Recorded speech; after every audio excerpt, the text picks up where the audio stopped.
Alors, lequel de mes confinements vais-je choisir? Quel choix difficile. Comment trouver le bon, celui qui donnera l'inspiration sans trop en dévoiler? Comment parler de soi quand on est avare de ses mots et pudique de la langue? À être vulnérable sans attirer la pitié, à être courageuse sans affronter la critique, à être moi-même sans raison ni catégorisation. Je réalise en fait que je ne sais pas trop comment parler de mes vraies émotions. Ça me met mal à l'aise. Mon jardin secret est bien caché dans ma tête, dialogue constant et animé entre mon cerveau et mon cœur. Je ne sais pas non plus comment écrire, encore moins un dialogue.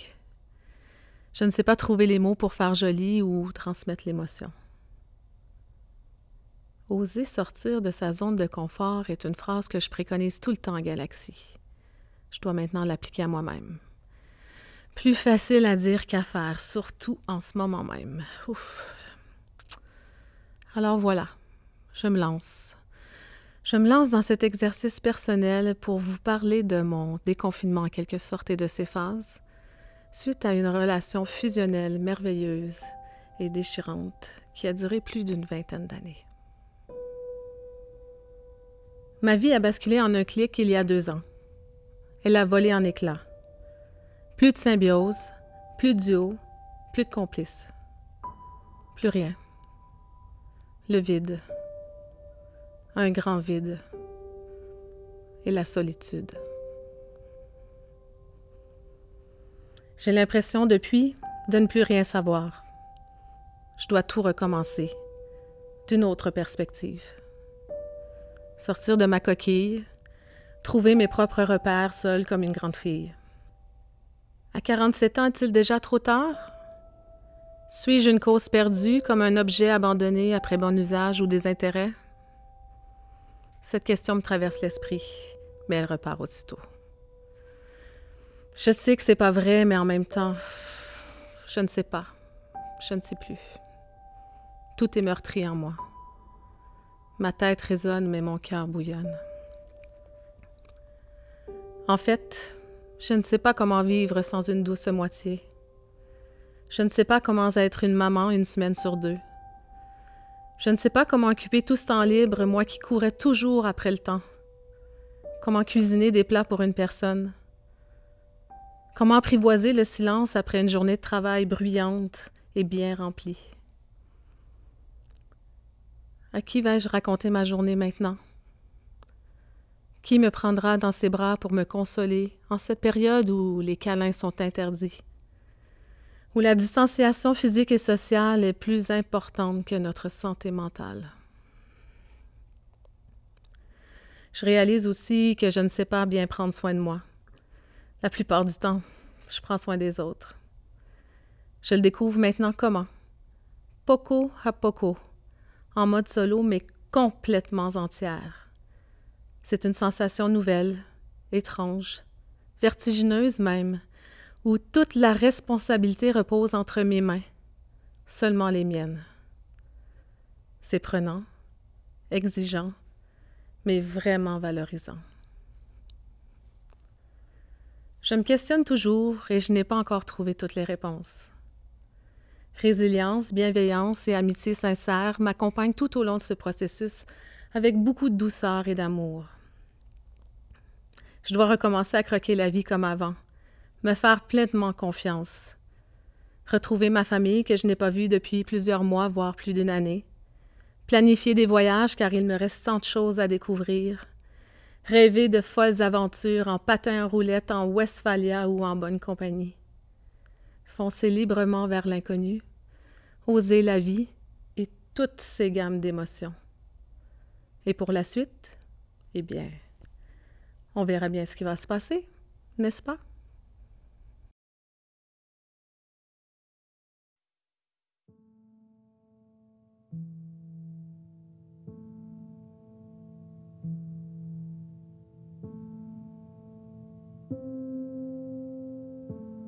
Edmond, à propos de ton poème Globetrotter Forever, à l'endroit de ce voyageur librement nomade, de ce citoyen du monde qui parcourt le globe, réinventant sa vie au fil des trajectoires, tu écris, Edmond, « Partir, c'est un peu mourir. Incroyable comme ces quelques mots portent en eux une foultitude de ressentis contrastés, binaires, duals voire duels. La vie n'est pas un long fleuve tranquille. Rien n'est figé, rien n'est acquis, tout peut changer. Ce qui fait du bien fait aussi du mal. Parcourir le globe, c'est courir le risque de la tristesse et du manque de toutes celles et tous ceux qui sont essentiels. Les que tu aimes et les qui t'aiment. Sans parler de la douleur infinie de voir s'envoler vers d'autres cieux les oiseaux précieux de ta galaxie. Parcourir le globe, c'est s'exposer au risque de la nostalgie des moments et des émotions vécues dans chacune des mers naviguées. Parcourir le globe, c'est prendre le risque de la vulnérabilité et de la culpabilité liées à l'éloignement d'avec les êtres aimés. Parcourir le globe, c'est tout simplement courir le risque d'être lointain, distant ou perçu comme tel. Loin des yeux, loin du cœur, pensent certains. C'est tellement pas vrai. À trop y penser, les yeux s'inondent d'un voile de désarroi et les peines s'entassent dans le sac à dos. Mais dans la trousse du globe-trotteur, vitamine anti-confinement, brumisateur de dépaysement absolu et baume contre les coups de grisou. Oui Edmond, parcourir le globe, c'est prendre le risque, et le courage aussi, de larguer les amarres. Parcourir le monde, c'est saisir la chance immense de le découvrir. Parcourir le monde, c'est aller à la rencontre de soi et des autres. Parcourir le monde, c'est oser traverser des frontières géographiques et humaines. C'est oser évoluer dans des terres inconnues, revisiter ses repères culturels et sociaux. Parcourir le monde, c'est l'école de la vie. S'adapter, rebondir, c'est rouler sa bosse, parfois se cabosser. Chaque territoire où la barque s'arrime repousse les confins de l'expérience de vie. Chaque lieu devient un bercail, un antre, un nouveau chez-soi. Quel palpitant et exaltant condensé d'énergie vitale. Le courage d'explorer le monde, de se réinventer. Une bonne dose de liberté et d'imagination. Dans la traversée au long cours, brise et houle s'alternent. Le carburant du globe-trotteur est fait d'amour, de sens, d'authenticité, de liens solides et durables que ni la distance ni le temps n'altèrent. En définitive, Edmond, tes mots sont une invitation à croquer la vie à pleines dents, à s'y épanouir pleinement, l'âme en paix, et à chérir ce cadeau unique qu'est la vie.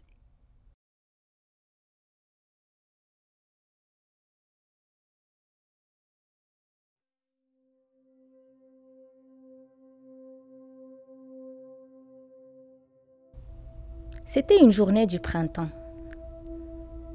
Tu as fleuri dans notre vie comme une tulipe rouge. Ton beau visage a ramené la sérénité à notre vie. Ton beau sourire a rempli nos cœurs de joie et tes petits yeux brillants ont illuminé notre vie. C'était un lundi, comme tous les lundis, pour tous les gens, mais très spécial pour moi et ton papa. On a su que la patience se récompense et que 9 mois d'attente valaient la peine. Oui, cher. Ce sentiment de plénitude et de gratitude qui fait disparaître toutes les ondes négatives.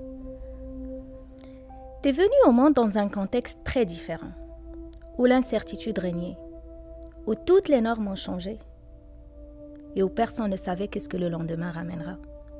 On n'entendait qu'un seul mot, restez chez vous, protégez-vous et vous êtes les plus chers. Je n'ai jamais imaginé qu'un jour viendra où on supplie les gens de rester chez eux. C'était tellement étrange. Moi qui croyais qu'on a atteint un certain niveau de développement qui nous épargne de toutes ces situations, je me suis rendu compte que la seule certitude qui existe, c'est que rien n'est certain. Et que peu importe les réalisations humaines, un virus invisible viendra pour nous montrer à quel point on est vulnérable. Ce confinement, oui cher, c'est comme ça qu'on appelle le fait de rester enfermé dans un seul lieu. Ce confinement a empêché mes parents, les êtres les plus chers pour moi, de venir te voir. J'ai gardé l'espoir qu'ils viendront jusqu'au dernier moment, en disant que ça va s'améliorer, que les frontières vont s'ouvrir. Mais non. Comme dit le proverbe arabe, les vents vont à l'encontre de ce que les navires désirent. Ils ne sont pas venus. Je ne vais pas te cacher, ma petite, que c'était très dur pour moi d'accepter cette réalité. Je ne pouvais pas imaginer t'avoir entre mes bras toute seule, sans leur présence. C'est comme ça que je me suis habituée. J'aime voir le sourire de joie sur leurs yeux en te portant pour la première fois. J'aurais aimé fêter ta venue avec eux, avec nos traditions. J'aurais aimé sentir ces rituels qui concrétisent ta présence parmi nous. J'aurais aimé vivre cette ambiance qui donne chaud au cœur et plein d'agréables émotions. Je ne vais pas te mentir et te dire que j'ai accepté facilement. J'avais un sentiment de mépris et de dégoût. Pourquoi c'est à moi que ça doit arriver? Pourquoi c'est cette année-là qu'on doit affronter cette fâcheuse situation? Pourquoi et pourquoi et pourquoi? Plein de questions qui mènent à rien, sauf à la déception. Mais tu sais, petit cœur, si je sors avec un seul mot de cette situation, ça sera la résilience. Oui, ma belle, j'ai compris ce mot. Je l'ai senti autour de moi. Je l'ai vu dans la nature. Miraculeusement, j'ai pu apprendre de ces arbres qui se revêtent des plus belles robes au printemps. Et à la venue de l'automne, ils s'alignent avec la nature en perdant toute leur beauté, en se préparant à un long hiver. Je n'ai senti en aucun moment une tristesse de leur part, ni de détresse. Ils font ça spontanément et en pleine harmonie. Ils se synchronisent avec la nature parce qu'ils savent qu'il n'y a pas autre option. Et ça les rend que plus forts qu'avant. Dans mes plus grands moments de réflexion, la nature m'a appris toute une leçon. Elle m'a aidé à grandir et à voir les choses d'un autre angle. Elle m'a appris que la résilience nous mène vers la maturité et que le lâcher-prise nous connecte avec notre propre soi. Comme a dit Paulo Coelho dans son livre, « Sois comme le fleuve qui coule, silencieux dans la nuit. Ne redoute pas les ténèbres de la nuit. S'il y a des étoiles dans le ciel, réfléchis-les. Et si les cieux s'encombrent de nuages, comme le fleuve, des nuages sont faits d'eau, réfléchis-les aussi, sans tristesse, dans les profondeurs tranquilles. Aujourd'hui, tu as déjà un nom. Ça passe vite. Mes parents ne t'ont pas encore tenu dans leurs bras, mais je suis sereine. Tu sais pourquoi? Parce que quelle que soit la longueur de l'attente, les beaux jours viendront et le soleil régnera, en étalant ses rayons sur tout ce qui existe.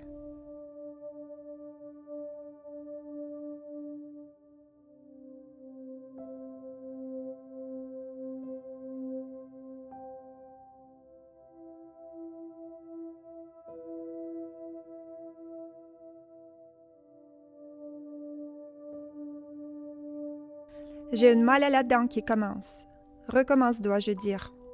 Il s'agit de ma dent en haut, au milieu de ma bouche. J'ai l'impression qu'elle s'allonge, devient plus long. Il n'y a plus assez de place dans ma bouche pour elle. Je l'imagine comme une dent de lapin. Rien ne peut toucher à cette dent, ni la nourriture, ni la salive, ni l'eau, ni même un courant d'air qui passe lorsque j'ouvre ma bouche pour parler. Ça fait tellement mal. Cette douleur-là, aiguë, perçante, impossible à supporter, jour et nuit. Je l'ai vécue il y a exactement 1 an, au début de la pandémie, la semaine où le monde autour de nous était en train de s'écrouler. Ce mal à la dent me catapulte right back au printemps 2020, me fait revivre mes sensations et mes émotions, et repenser à l'année extraordinaire, difficile et révélatrice que l'humanité a traversée et traverse encore. Je me souviens très bien de cette année à mi-mars où soudainement la vie semblait s'arrêter. Notre week-end s'annonçait rempli jusqu'au bord. Un concert de l'orchestre de ma fille, un tournoi d'échecs pour mon plus jeune, un grand souper de fête dont j'étais l'organisatrice. Et puis, rien. Toutes les activités ont été suspendues. Une vague d'annulations a passé l'une après l'autre. On se regardait incrédule ce samedi matin. Pas de réveil qui sonne, l'agenda complètement vide, ça se peut-tu? La vie était en suspens pour 2 semaines d'abord, pour ensuite se reprendre de façon étrange. Les rues vides, les masques sur les visages des gens apeurés, les lignes d'attente devant les magasins, les produits désinfectants partout, les flèches de direction et les petits ronds où mettre nos pieds. Et le printemps qui commençait malgré tout. Le monde s'égarochait à l'écran. École, cours, examens, consultations, réunions, YouTube pour des cours de yoga, des recettes de cuisine et plus encore. La technologie était au bout de nos doigts et elle est venue à notre rescousse. Les grands projets technologiques qui prenaient des années et des millions de dollars à évaluer, planifier, implanter, faire face à la résistance au changement. En 2 semaines, le monde semblait avoir fait le virage complet au numérique. Prise entre les demandes de maintenir une semblance d'ordre ménager, de nourrir une maisonnée de 7 personnes, dont 2 étudiants en pleine session d'examen universitaire, d'essayer de me rattraper sur mes dossiers de travail, je balançais sur une ligne fine. Entre amis, on s'appelait régulièrement ou s'échangeait des blagues pas tellement drôles sur Messenger et WhatsApp. Et puis, finalement, on a eu une petite ouverture. Permission de se voir en bulle de quelques personnes, toujours en gardant les précautions. Lorsqu'on s'était vu en personne avec des amis proches, je m'étais figée. Un moment d'hésitation à m'approcher et les embrasser, tellement qu'on avait perdu l'habitude de contact humain. Et là, pour la première fois depuis le début de la pandémie, j'ai eu réellement peur. Peur de perdre mon humanité, mon agence libre, peur d'avoir changé tellement dans si peu de temps. Le moment est passé et on s'est embrassé, ému. Parfois, je ressens une tristesse profonde pour le monde et notre vie normale, telle qu'on l'a connue avant la pandémie. Les nouvelles me rendent triste, me font hurler de colère impuissant. Les gens qui meurent tout seuls, leurs familles ne pouvant pas être à leur côté, les personnes âgées enfermées dans leur chambre sans le contact humain, les accouchements solitaires sans le soutien moral et physique des êtres chers, les suivis médicaux et les chirurgies électives remises ou annulées pour peut-être revenir en force, 1 ou 2 ans plus tard et n'étant plus électifs, mais bien urgents et sérieux. Je me rends compte de la chance que j'ai de vivre dans une province qui s'en est très bien sortie de la pandémie, d'avoir ma famille à mes côtés ou pas loin, d'habiter une grande maison avec toutes les commodités de la vie moderne. Ma tristesse se transforme en espoir. La pandémie et le confinement nous ont forcés à réévaluer nos priorités et à réajuster le tir. Le rythme de vie fou, les engagements de trop ou inutiles, les rencontres peu inspirantes, on peut dorénavant s'en passer. La technologie nous donne une flexibilité inouïe. La liberté de se déplacer et de voyager sans crainte ni conséquence est un privilège qu'on apprécie davantage. Et alors, nous voilà. La pandémie tire à sa fin, la population se fait vacciner en grande vitesse et l'été s'annonce beau et chaud. Et quant à ma petite dent, elle a enfin été réparée. 1 an et 1 000 $ plus tard, elle ne me fait plus mal. Et la vie continue.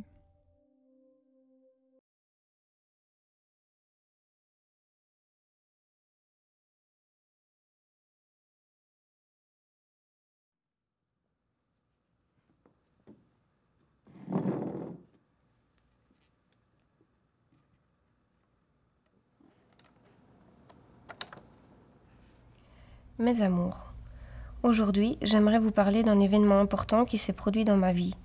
Un événement qui a fait éclater ma bulle, qui m'a longtemps et beaucoup fait souffrir, et qui a contribué à qui je suis aujourd'hui. Aujourd'hui, je pense que vous êtes prêts à entendre cette partie de mon histoire, de votre histoire. C'était l'été, j'avais 18 ans. Je profitais de la fraîcheur du soir après une journée accablante de chaleur. Nous vivions notre première canicule en Belgique. Papa était avec moi. Nous étions jeunes et amoureux. J'étais à l'aube de ma vie d'adulte, encore insouciante, pleine de rêves et de projets. Je n'avais pas de réels problèmes, tout allait bien. Nos amis étaient présents ce soir-là. Tout était réuni pour que la soirée reste gravée dans nos mémoires. Les étoiles, le feu de camp, la bière, les discussions philosophiques. J'étais à un moment de ma vie où je me sentais forte et capable de tout, presque invincible, prête à faire plus que ma part des choses dans ce monde. Je sentais que c'était le début du commencement de ma véritable vie. Mes convictions et rêves étaient tellement forts.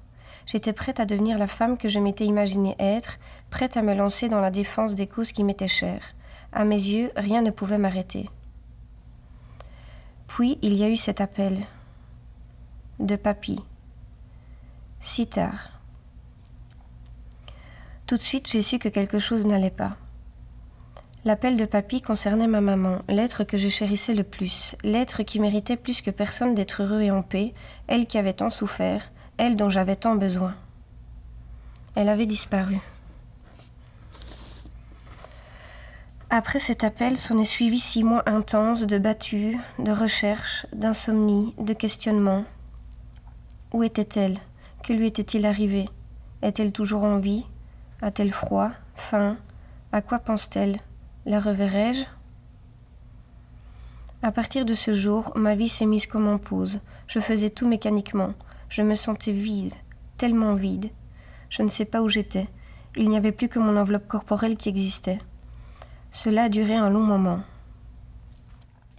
Avec la découverte de son corps, j'ai eu certaines réponses à mes questions, mais jamais je ne saurais exactement ce qu'il s'est passé, ce qu'elle voulait, ce qu'elle pensait, si elle m'a abandonnée. Ça m'a tourmentée de longues années, et même maintenant son départ continue à m'affecter. Car ce jour-là, une partie de moi était brisée, une partie de moi...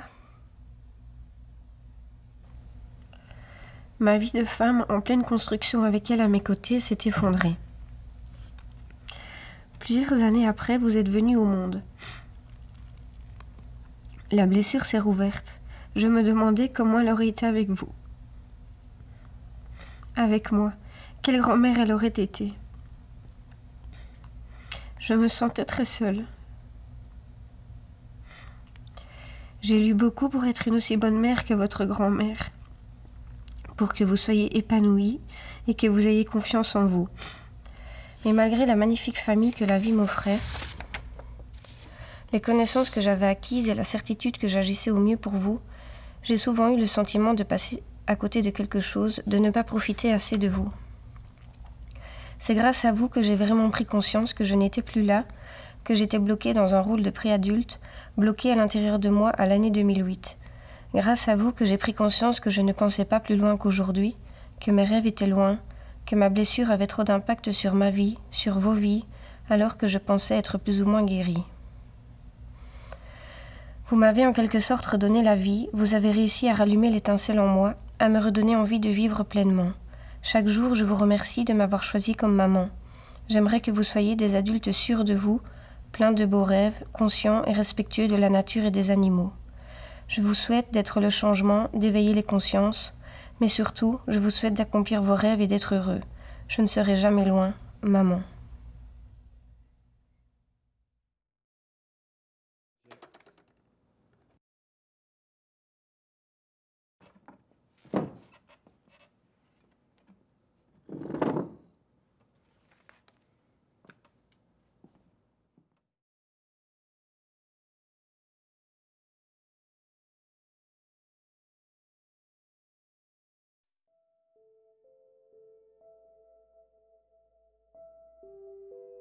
T'es trop belle, toute blanche, belle courbe, forte et accueillante. T'attends juste que je t'ajoute de la couleur. Sans savoir ce qui s'en vient, tu t'abandonnes à l'inconnu. Je t'invite à vivre l'aventure pleinement. Une fois bien séchée, tu sauras provoquer la réflexion, la joie, les souvenirs. On se ressemble, toi et moi. Mon petit corps de bébé avait hâte de vivre l'expérience humaine. Dans toute mon innocence, j'ai grandi. Année après année, la vie a ajouté ses couleurs. Comme une éponge, j'ai tout capté. Je me suis imprégnée de joie et de peine pendant plus de 60 ans. Comme toi, je sèche tranquillement. Mon corps a bien changé. En bout de ligne, la perception, les jugements, les goûts, que j'aime ou que j'aime pas, au-delà d'être un tableau, tu demeures une œuvre d'art. Je suis peut-être une femme, mais je suis une personne enrichie en vieillissant. On se ressemble. Imagine, si tu étais un flocon de neige dans la tempête, si j'étais une petite branche d'un arbre dans la forêt. Imagine Si j'étais la peinture qui colore ton ciel, si j'étais l'énergie que tu dégages, si j'étais toi et que tu étais moi, si on était un avec tout, si j'étais l'univers ou Dieu ou le Great Spirit. Je lâche prise de ce qui s'en vient, sachant qu'il y aura une fin, pour arriver au présent, le seul moment important. L'abandon s'installe pour laisser le courant avancer, contourner, s'ajuster, s'adapter pour faire place au plus grand.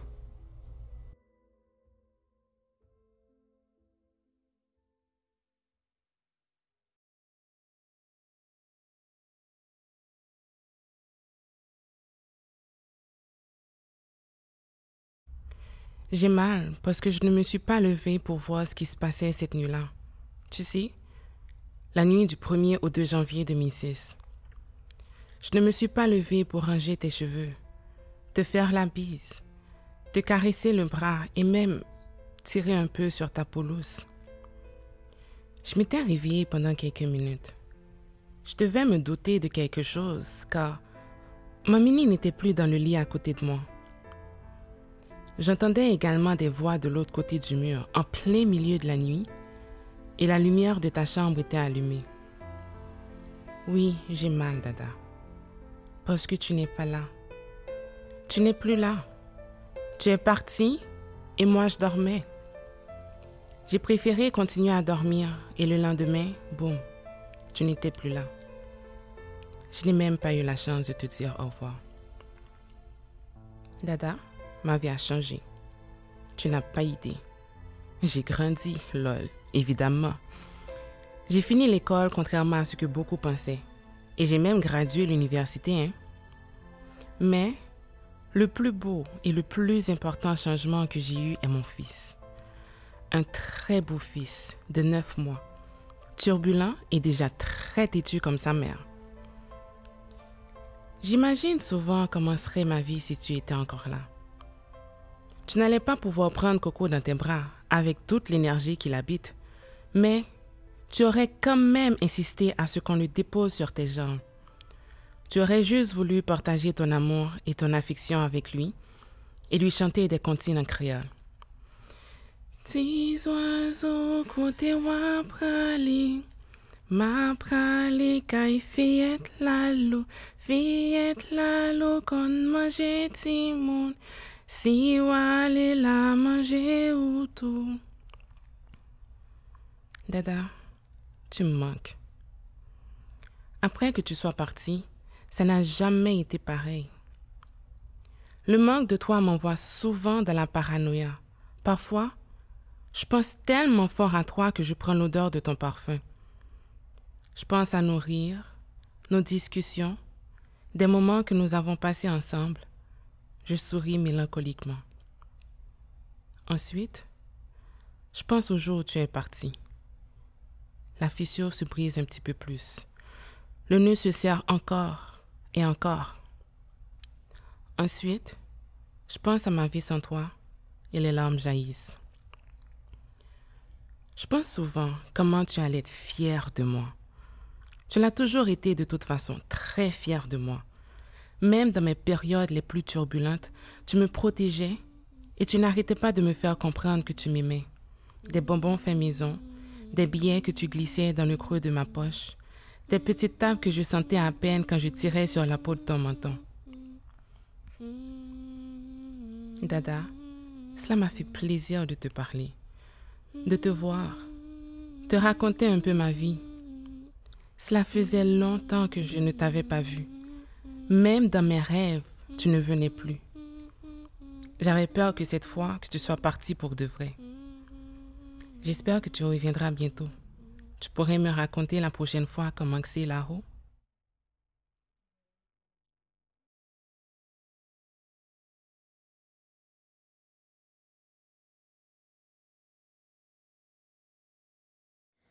Partir. C'est quitter un ici et découvrir un ailleurs. Ça peut être effrayant, excitant, libérateur, déchirant et prometteur. Mais pourquoi, alors que tout roulait dans ma vie, famille, job, amis, j'ai décidé de partir vivre au Canada? En d'autres mots, mais qu'est-ce qui m'a pris? En fait, il existe plusieurs réponses. Tout dépend de quelle part de moi s'exprime. Ce qui me fait vibrer, c'est l'aventure. Découvrir des grands espaces, explorer des nouvelles cultures. J'ai besoin de ça pour me sentir vivante. D'ailleurs, sur mon lit de mort, je vais pouvoir me dire que j'en ai profité à fond. Ah, évidemment, toi et tes envies de grandeur. Faut toujours que ça bouge, de la nouveauté, du défi. Mais tu peux pas te poser 2 minutes et profiter de ce que tu as. Non, mais je vois ce qu'elle veut dire. Moi aussi, j'avais besoin de changement. Pour remettre de l'envie, de la joie, de l'enthousiasme. Oh, moi, la routine, ça me déprime. Ce que je te rappelle. La routine? Non mais, le stress et la pression sociale? La dictature de la perfection. Parfaite amie, parfaite maman, parfaite épouse. J'en pouvais plus. Je voulais juste prendre le temps d'écouter qui je suis pour essayer d'être enfin parfaitement moi. Tout ça pour ça. Puis tu pouvais pas la résoudre en France, ta crise existentielle? Auprès de tes proches? Bah non, justement, j'y arrivais pas. Dans la couille de ma vie, le brouhaha de notre société, le capharnaüm des émotions des autres que je ne ressens que trop bien, trop d'agitation, trop de règles implicites pour cadrer une certaine réussite. Bien sûr qu'ici aussi il y a des règles, des normes, des codes, mais j'ai pas grandi avec, alors c'est beaucoup plus simple de savoir si elles me vont et de rester alignée avec ce que je veux vivre. Alignée avec ce que je veux vivre. Non mais c'est des conneries tout ça. C'est ma stratégie. Dès que je me sens menacée, je juge, j'attaque, bam! Le moindre changement, c'est un risque de perte de contrôle. Et ça me terrorise. Alors ce déménagement, j'ai tout fait pour me mettre des bâtons dans les roues. Et mettre des jugements, des doutes à la moindre opportunité. Je me suis bien savonné la planche. Oui, je me rappelle. C'était vraiment dur les premiers temps. Parfois la peine était juste trop lourde, trop douloureuse. Le manque de ma vie d'avant prenait tout l'espace, je me sentais seule, perdue. Mais je me rappelle aussi à quel point ça m'a fait du bien ce grand tri, dans mes affaires et dans ma vie. J'ai réalisé que je voulais aussi me délester de tout ce qui me limitait, tous mes vieux schémas qui m'empêchaient de m'épanouir. Comme une mue, avant même de partir, je me sentais pousser des ailes. Bon, on va pas se mentir, les premiers temps ici, le petit papillon, il a eu des hauts et des bas. J'avais perdu tous mes repères. Tout était différent, comme sans dessus-dessous. Mais je crois que c'est justement ça qui m'a permis de changer d'angle de vue sur ma vie. Et changer ma perspective a changé ma perception. Et au bout du compte, même si c'est encore parfois, disons souvent, un peu le bazar avec toutes ces émotions qui s'entrechoquent, la plus belle découverte de cette aventure, c'est d'être venue à ma rencontre pour finalement accueillir toutes mes parts.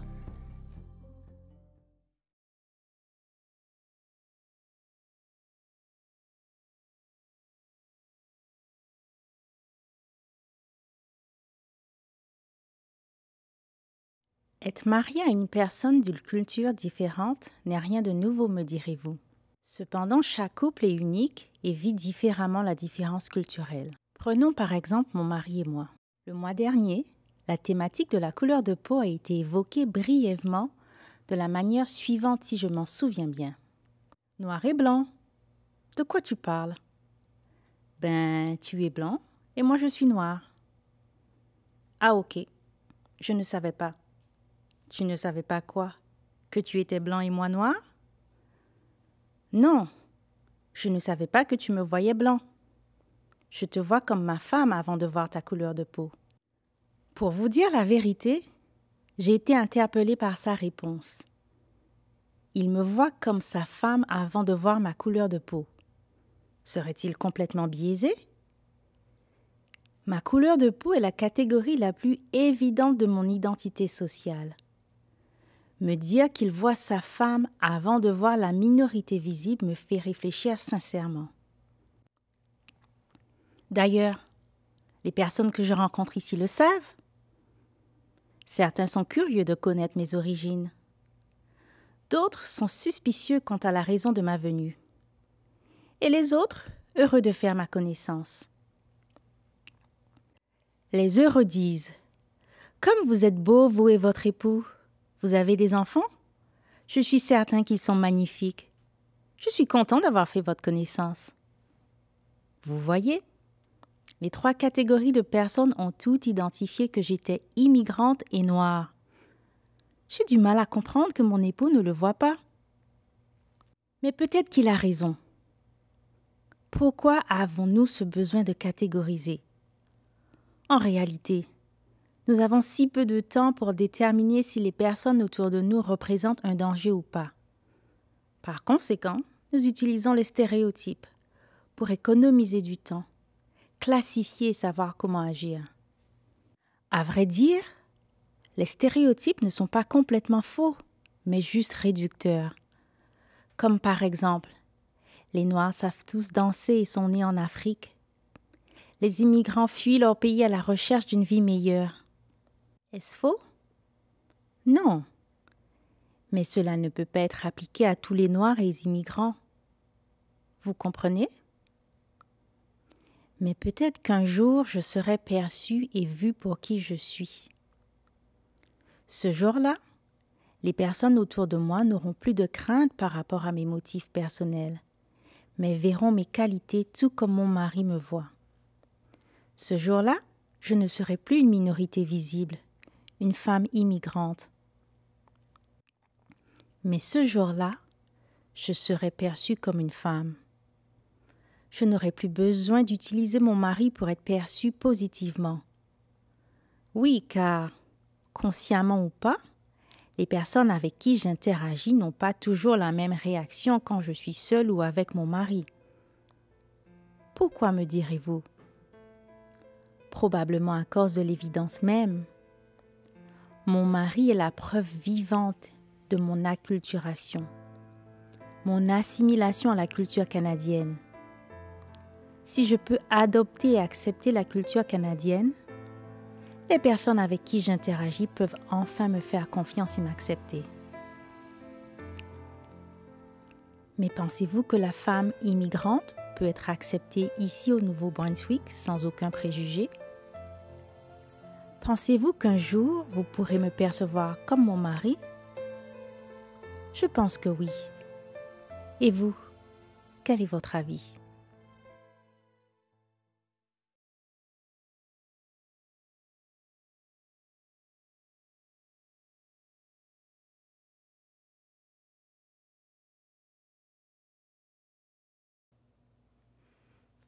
Je ne m'attendais tellement pas à ça.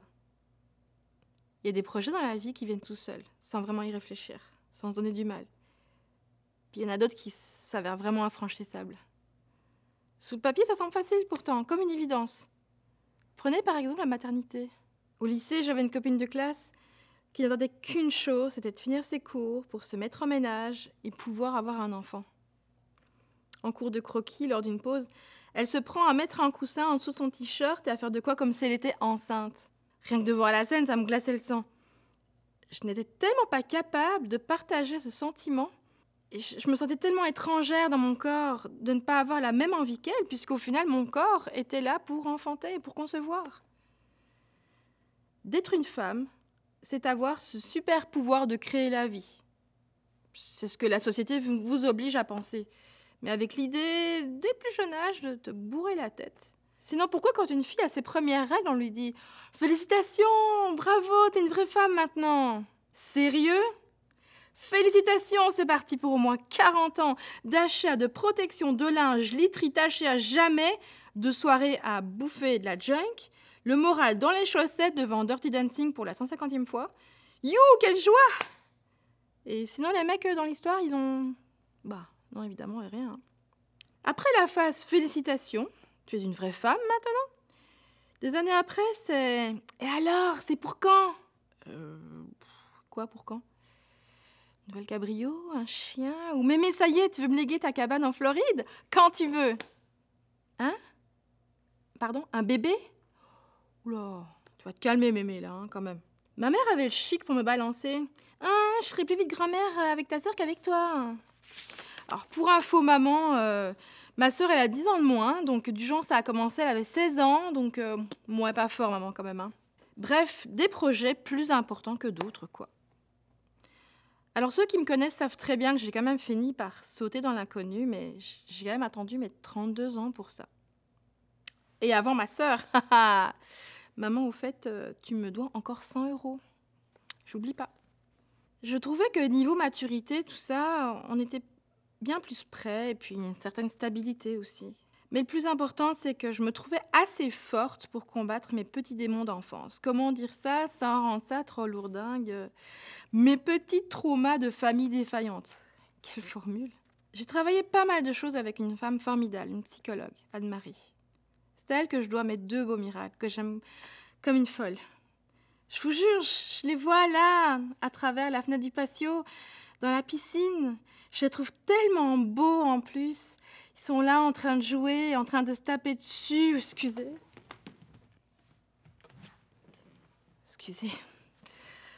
Disons que dans ce projet enfant, je ne m'attendais tellement pas à ce que ça mène ici, là, au Canada, à Dieppe en plus. Quel magnifique pays, le Canada, quand même. En Europe, ça sonne comme une plaine exotique, remplie d'ours, de bûcherons barbus à chemise à flanelle à carreaux rouges, et seulement un carreau rouge, s'il vous plaît. Qui vivent au fond du bois et s'appellent René, et où il neige toute l'année. Non, ok, c'est ma belle-mère qui pense ça, mais bon, c'était rigolo. Dans ce projet enfant, je ne m'attendais tellement pas à ce qu'un petit intrus se glisse sournoisement dans l'aventure.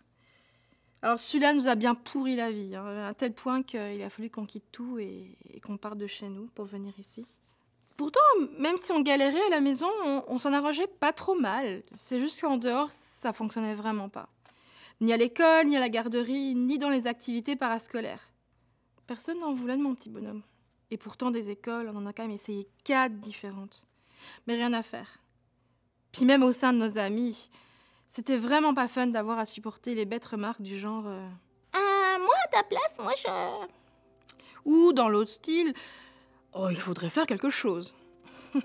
Faire quelque chose. Orthophoniste, psychomotricienne, ostéopathe et psychologue 1 à 2 fois semaine. Homéopathe, pédopsie, neuropédiatre, pédiatre en rééducation fonctionnelle, logopède, réflexologue aux 2-3 semaines. Chère Jacqueline, je t'emmerde.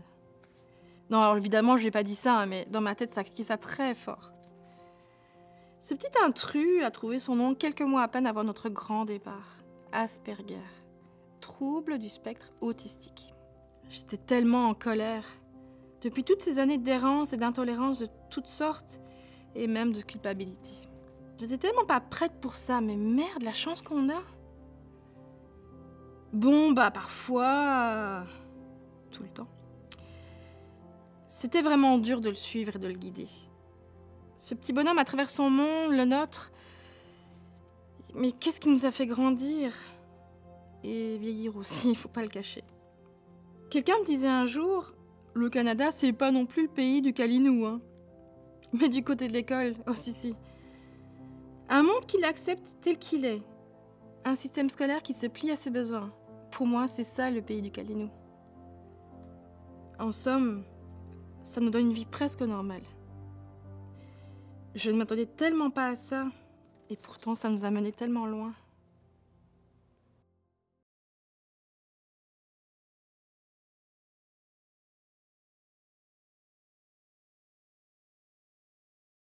Comment vais-je? Je vais vous dire comment je vais pour une fois pour toutes et arrêter de me le demander. Ok? Eh ben, je ne vais pas bien. Comment ça, pas bien? Ouais, je disais que j'étais fatiguée par le travail et blablabla. C'est de la bullshit. Depuis ce foutu événement de ce mars 2018, une chose, une inconnue, une personne, une amie s'est introduite dans ma vie sans prévenir. Et le pire dans tout ça, je n'arrive pas à m'en débarrasser. Pourquoi m'en débarrasser? Well, elle me fait chier all the time, collée à mes basques, nuit, jour, week-end, jour férié, tout le temps. C'est la petite crotte qui reste collée aux fesses. Elle me suce mon sang comme un vampire. C'est mon épine dans le pied. C'est une plaie d'Égypte. Elle me rabaisse. Elle me fait douter de moi-même et de mes capacités. Elle m'enrage, car elle est là à la moindre faiblesse de ma part. Elle me fait peur, car je fais des erreurs de jugement qui peuvent affecter mon entourage. M'en débarrasser? C'est facile? Eh ben non. Elle a juste décidé de devenir ma meilleure amie. Eh ben moi, je voudrais qu'elle crisse son camp. Je n'ai pas besoin d'elle. Je suis une superwoman, moi. Et malheureusement, elle est ma kryptonite.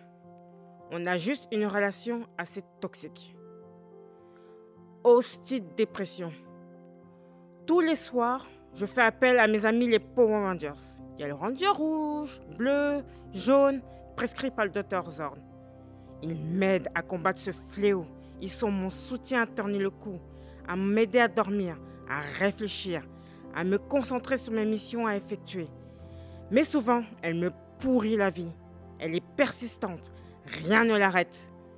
Pendant mes coups durs, elle m'épuise. Cette amie généreuse et gênante me fait prendre un coup de vieille. J'ai maintenant des cheveux blancs, les yeux cernés, presque chauves. Et ça fait pas rêver les hommes. Je ressemble à rien. Voilà comment je vais. Je traîne cette amie tannante comme un boulet.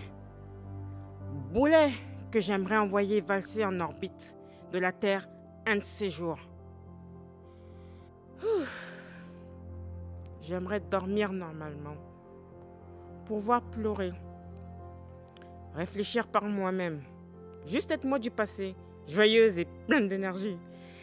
Pas une larve que je traîne tous les jours hors de mon lit. Je veux retrouver mon chemin, comme le petit pousset, perdu dans la forêt, qui revient avec les bottes de 7 lieues à mon moi intérieur.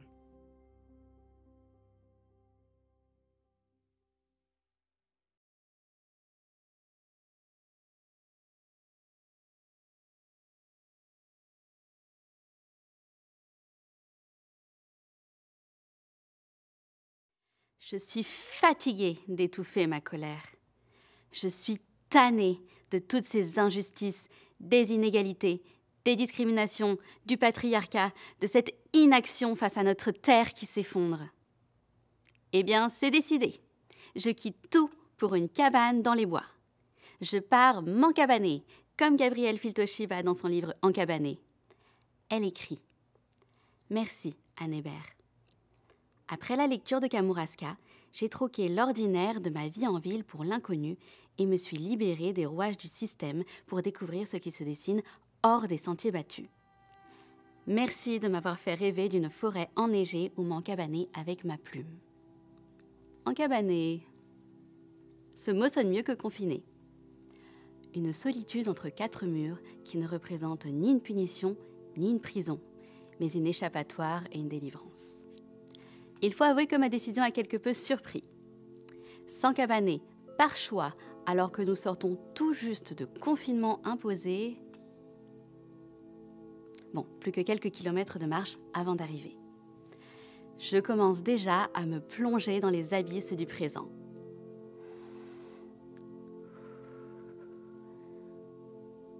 C'est l'odeur des sapins que je respire, et plus cette pollution suffocante.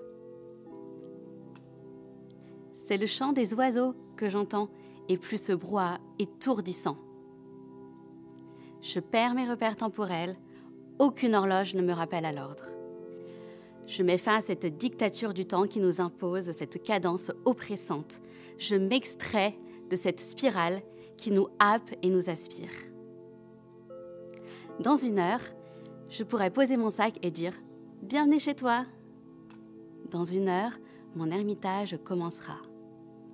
Dans 1 heure, ce ne sera plus que la forêt, la cabane et moi. Lorsque j'entrerai dans ma cabane, je me préparerai un thé aux épices ou au sirop d'érable, on verra. Puis je ferai un feu dans le poêle à bois. Le thé me brûlera la gorge. La chaleur réconfortante envahira la pièce et enveloppera mon corps. Par la fenêtre, je contemplerai le tableau de la nature prenant vie sous mes yeux. S'encabaner, c'est se retirer de la société, exprimer son rejet d'un monde vacillant, chaotique, absurde. C'est vouloir contrer cette tragédie de l'incertitude dans laquelle nous vivons. C'est fuir pour mieux revenir. C'est hurler sa colère en silence. Je vérifie que je n'ai rien oublié. J'ai le duvet, couteau, tasse pour le thé, chocolat. Non, a priori c'est bon. Comment envisager la vie post-encabanement? Plus minimaliste, plus militante et surtout plus libre. Je la dédierais à repoétiser et réenchanter le monde. Qui sait, peut-être revivrai-je l'expérience pour plusieurs semaines, pour plusieurs mois ou pour toujours. Ah non, faut pas exagérer, quand même. Mais alors, pourquoi s'encabaner? Je cherche juste un lieu à soi, ce lieu où je pourrais déborder des frontières du réel pour me réfugier dans l'imaginaire. Un endroit d'où je pourrais regarder les étoiles briller et asphyxier le ciel pour en chasser l'obscurité. Oh, je crois que le vent se lève. Je ferais mieux de me dépêcher si je veux arriver pour l'apéro.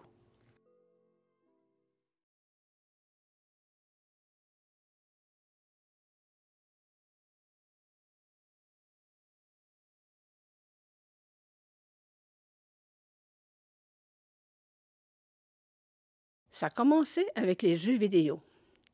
J'ai jamais été capable de faire synchroniser les mouvements de mes doigts avec l'action des images qui apparaissaient sur l'écran. Dans les années 80, je me suis acheté un ordinateur pour les courriels et pour initier les enfants au clavier. Ça a été super. Beaucoup d'apprentissage, puis pas de vitesse à contrôler. Puis les technologies se sont multipliées à une vitesse vertigineuse. Moi, j'étais occupée ailleurs. Je suivais pas ça. Je n'avais pas de besoin. Hey, le GPS, Skype, la tablette, le téléphone intelligent, Facebook, Messenger, Twitter, YouTube, Zoom, le balado, puis toutes les applications dont je ne sais même pas le nom ni les usages. C'est une tour de bébelle qui me cause bien de l'embarras. Ça fait qu'aujourd'hui, je me retrouve avec un stress sur le dos. Je me sens coincée comme prisonnière d'une bulle technologique étouffante. Et le pire dans tout ça, c'est que j'en ai besoin à cette heure. Les achats en ligne, les transactions financières, les réservations de billets, le renouvellement du permis de conduire. Et ça continue. À chaque jour, il y a un nouveau service qui s'ajoute. Même pour voir mes petits-enfants, il faut passer par les vidéos en ligne puis Zoom. Hey! Se donner des bécos de bonne nuit sur un écran. C'est une façon de vie robotisée dont j'aurais pu me passer. Je me demande bien combien de temps je vais être capable de ramer dans ce courant-là. J'ai vraiment plus le choix, là. C'est triste à dire, mais il va falloir que j'accepte de me cloner dans un nouveau variant de moi-même pour y arriver. Quel roulis infernal! Mais quel roulis infernal!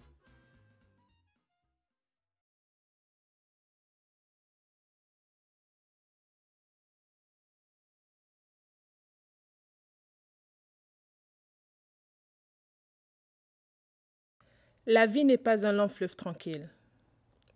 Un jour, en rentrant de l'école, je sens que l'atmosphère est différente à la maison. J'entends des cris de désarroi remplis d'une profonde tristesse. De la porte, je peux apercevoir ma mère en larmes consolée par une tante. Aussitôt, mon cerveau associe les cris que j'entends au visage de ma mère rempli de larmes qui coulent à flot. À peine ai-je le temps d'essayer de comprendre ce qui se passait, voilà que mon père se met à mon niveau et me regarde droit dans les yeux. Il m'attrape mes deux bras et me fait part d'une nouvelle atroce qu'une gamine de 10 ans peut à peine concevoir.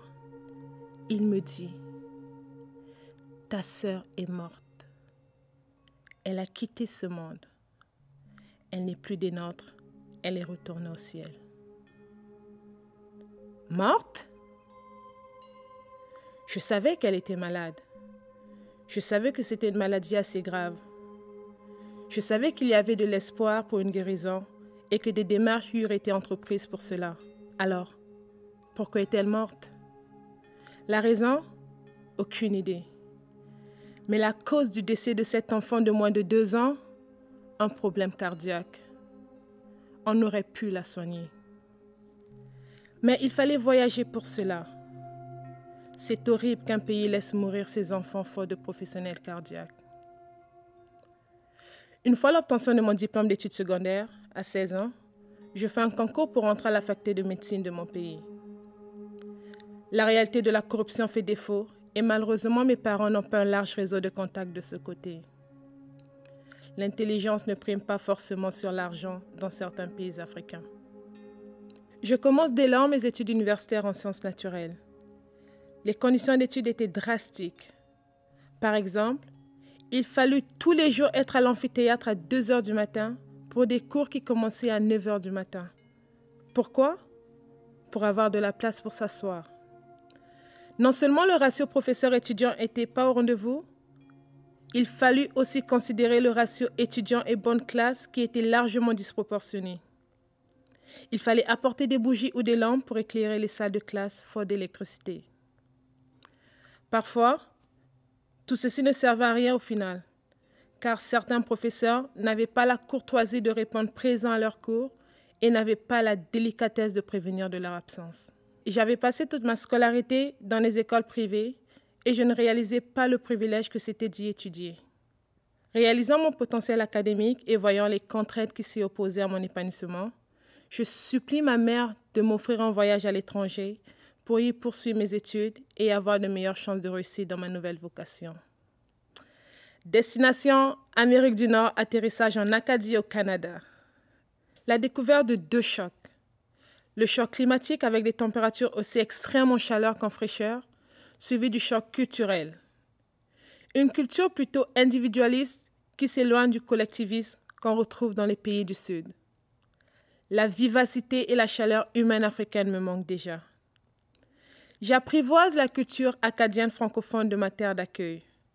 J'apprends et je découvre des histoires enrichissantes de cette culture qui me l'a fait apprécier encore plus. Il eût fallu apprendre vite et comprendre les expressions canadiennes les plus courantes pour parvenir à comprendre certains Acadiens et aussi à me faire comprendre. Le choc linguistique va dans les 2 sens. Je ne comptais plus le nombre de fois que des Acadiens m'ont dit « Qu'est-ce que tu comptes ?» pour dire « Qu'est-ce que tu racontes ?» Je suis heureuse. J'arrive dans un pays plein de possibilités et de liberté. Mais la liberté qu'on pense avoir se trouve à certains moments confinée dans certains aspects de nos vies. Le monde des adultes est à l'opposé de la rêverie. Le pragmatisme de la réalité l'emporte.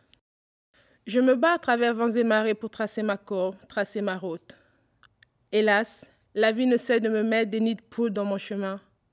Les obstacles de la vie ne doivent pas nous faire perdre notre objectif. Au contraire, nos échecs doivent nous servir de leçon pour avancer. Si on rate une marche à la montée, cela ne doit pas nous empêcher de nous relever et continuer. Car l'échec n'est qu'une préparation au succès. C'est une accumulation de plusieurs possibilités. Je définis le succès comme étant le résultat de plusieurs échecs. Vu sous cet angle, je me sens d'attaque de poursuivre mon rêve. C'est vrai que c'est plus facile à dire qu'à faire, mais je dois toujours garder mon regard fixé vers mon objectif. Et quand le doute pointe son nez, je pense au bien que cela apportera aux autres pour me garder bien motivé à continuer la bataille.